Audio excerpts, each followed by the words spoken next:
here is a hugger? Yeah. A high fiver? Who just gives a thumbs up?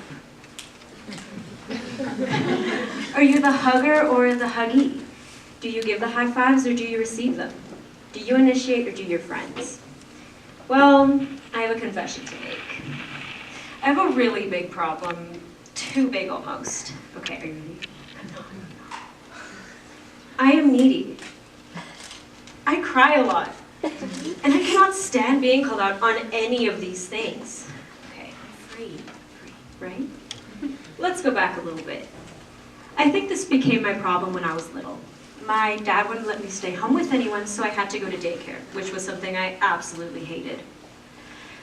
This was probably a necessary experience because it taught me how to communicate with kids my age, but at the same time, it taught me as a 6-year-old that what I wanted, which was hugs and closeness and cuddles, was something that people would judge me for. It taught me to be afraid of what I wanted. And I know logically 10 years later that I should ask for what I need, as well as, be open to receiving it, but I still harbor that fear that I created for myself 10 years ago. Let me give you some examples. I'm the type that wants to hug my friends whenever I see them. But if this isn't how their families do things, people are often made uncomfortable by this. As you may have noticed, I am one of the 24% of Hispanic students here at South Pasadena High School. I'm the only Latina in my friend group of mostly white kids. Although physical connection isn't necessarily universal in Latino families, my experience with Latin culture has been one that employs a lot of physicalities. My family is loud and talkative and verbal with their I love yous. I don't leave the house without a hug and kiss from my mother, and I grew up believing that a hug could cure any type of sadness. Even if my friends' families are loving and secure, they don't necessarily have the same physical connection that I do with mine. Last summer stands out as a very low point in my life. Last year, I broke my foot playing tennis, and it was hurt even more because I didn't get it treated. I ended up having to get surgery to get a bone in my foot removed, so for half of the summer, I couldn't do anything without the help of someone else. In this time of great stress, I internalized my problem. I told myself that what I needed to get better, which was affection, the company of others, and rehabilitation, was not something that I deserved. I told myself that I wasn't worthy of anyone's help or time. Let me ask you this. At what point in the history of humans did we decide that asking people for what we need was irrelevant? At what point did we as a collective group say that we cannot express our affection for others for fear of being judged? When did my yearning for closeness become a problem? It's always felt this way, and I want to start a genuine curiosity and dialogue because it doesn't always have to be this way.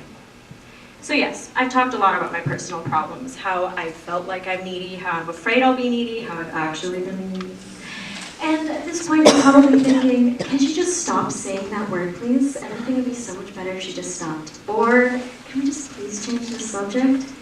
And I have to agree with you. You're right. I think the solution to this neediness issue is changing our perspective on it. I will stop being needy when I stop seeing myself as such. We need to stop self-sabotaging out of fear of what other people will think of us. I want you to think of something you want, whether it be small or big. A hug, a friendship, a relationship, a ride home, and just let yourself have it. Because yes, you might get a no, but most of the times you will get a yes, and that is what really matters. We can't hide ourselves from the people we care about, and we can't just go along quietly. When you leave the salon, I want you to have a clear view of how you're going to change the way you communicate and you connect with others. If you're anything like me, and I trust that all of you will have a needy point in your lives, I want you to trust yourself. Trust that you know what you want, and you know what you need, and you know what will make you happy. Be confident, and trust me, I know this is so much easier said than done. You have to be vulnerable in expressing your love for people. You have to be vulnerable when you tell people what you need. But that will make you so much better. For all the times that you're not feeling this way, but you have someone that is, reach out a hand to them. Because sometimes articulating a plea for help is so hard. Trust me, my problem isn't just my own, and trust me, my confession will be relevant throughout my entire life. I'm high maintenance, and I'm okay with it. Thank you.